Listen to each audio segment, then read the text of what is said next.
Nous ouvrons depuis aujourd'hui à la Maison européenne. Il y a environ 190 images qui recouvrent les 35 années de carrière de Bettina Reims.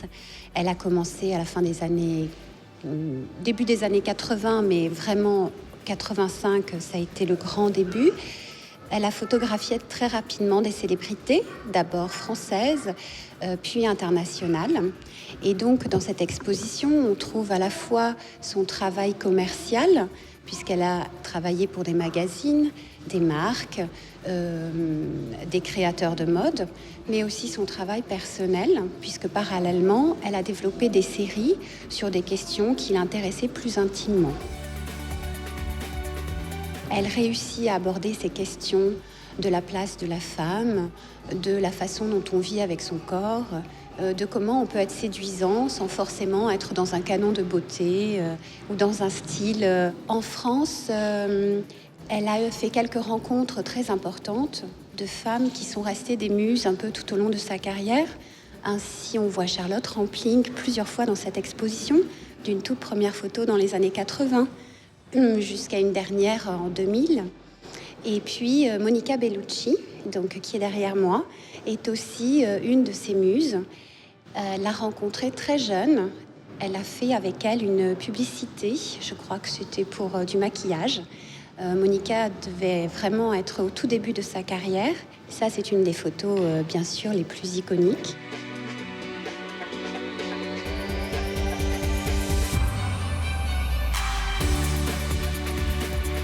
C'est un regard qui est un petit peu différent.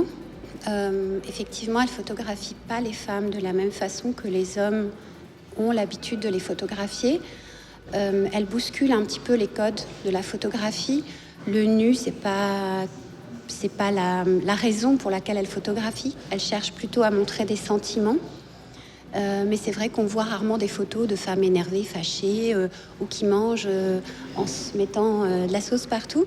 Mais c'est une façon pour elle de montrer que la séduction passe par des tas de facettes et que justement, ce qui est beau chez une femme, c'est pas forcément quand elle est immobile sur un piédestal.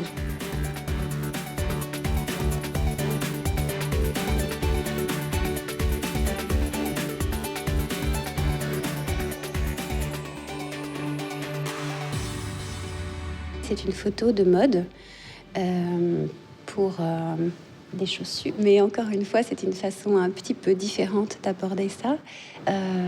Bettina aime bien les femmes un peu fortes de personnalité et qui en imposent. Et puis, il y a une couleur qui revient beaucoup dans son travail, qui est le rouge, donc qui est ici très présent. Eva Herzigova a posé plusieurs fois pour Bettina, toujours dans des situations un petit peu étonnantes aussi. Donc, toutes les photos ne sont pas ici, mais c'est dans la lignée de ce qu'elle faisait dans les années 90. Et ce travail-là a vraiment influencé une partie de la génération de ceux qui faisaient des magazines.